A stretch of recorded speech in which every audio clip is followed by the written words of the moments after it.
मुख्यमंत्री जी का धन्यवाद देना चाहूँगी और हाई पावर्ड कमेटी का भी धन्यवाद देना चाहूँगी कि श्रमिकों की जो सबसे प्रमुख मांग थी वेतन बढ़ोतरी की, उसे मान लिया गया है। एंड इसके साथ साथ और भी निर्देश दिए गए हैं, जैसे कि श्रमिकों का जो वेतन है वो 10 तारीख से पहले खाते में एक मुश्त पहुँचे।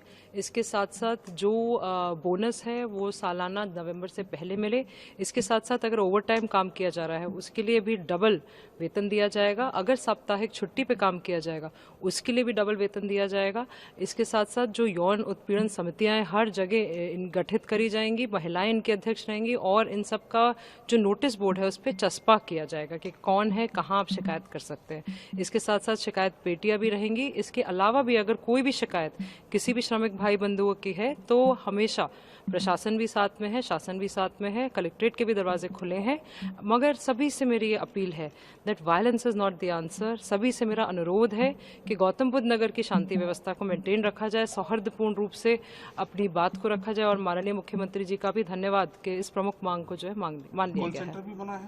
हाँ जी, कॉल सेंटर और कंट्रोल रूम के नंबर्स भी जारी हुए हैं, उसमें भी श्रमिक अपनी शिकायतें कह सकते हैं, उसको स्वयं हम लोग मॉनिटर करेंगे, मैं मॉनिटर करूंगी और जो भी समस्याएं हैं उन पर त्वरित हम लोग कार्रवाई करेंगे।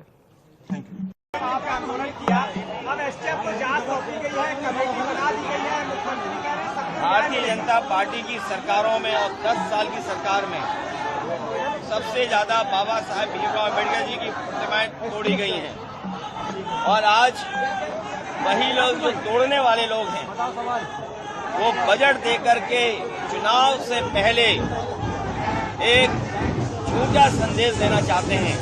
लेकिन उत्तर प्रदेश की जनता समझदार है, सावधान भी है इनके साजिश और षड्यंत्रों से।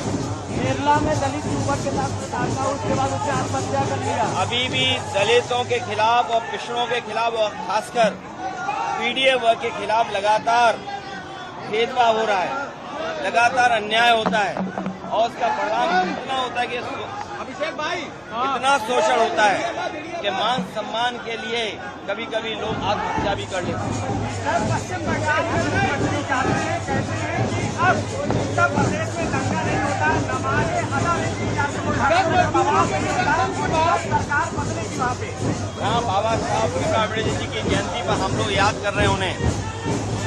मुख्यमंत्री जी से बड़ा झूठ बोलने वाला कोई संत नहीं हुआ अभी तक। और ये हम नहीं कहते हैं, बहुत सारे लोग कहते हैं कि ये नकली संत हैं और इन्हें संविधान से कोई लेना देना नहीं है। संविधान से चलने वाले लोग कभी किसी के साथ अन्याय नहीं कर सकते हैं। और जो नोएडा में हुआ है, इसी सरकार की नाकामी की वजह से नोएडा हुआ है। इनकी जो LIU इंटेलिजेंस क्या वनस्पति की वजह से या चुनाव प्रचार में बंगाल चले गए थे साथ में। सरकार को पता था, जानकारी थी, उसके बावजूद भी सरकार ने होने दिया।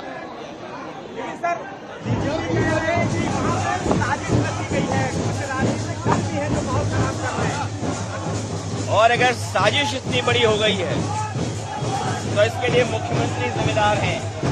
अगर अधिकारी ये बात कह रहे हैं तो अधिकारियों को ऊपर कौन बैठा है? अगर ये साजिश हुई है, इतना बड़ा साजिश का परिणाम है, तो सरकार किसकी थी? इसके लिए मुख्यमंत्री और भारतीय जनता पार्टी दोषी है।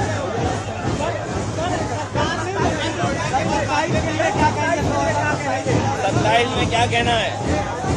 27 में बीजेपी हटने वाली है और हम सब लोग मिलकर के बाबा साहेब भीमराव अम्बेडकर जी का संविधान को संरक्षण और संविधान के तहत सामाजिक न्याय के राज की स्थापना करने का काम करेंगे। धन्यवाद।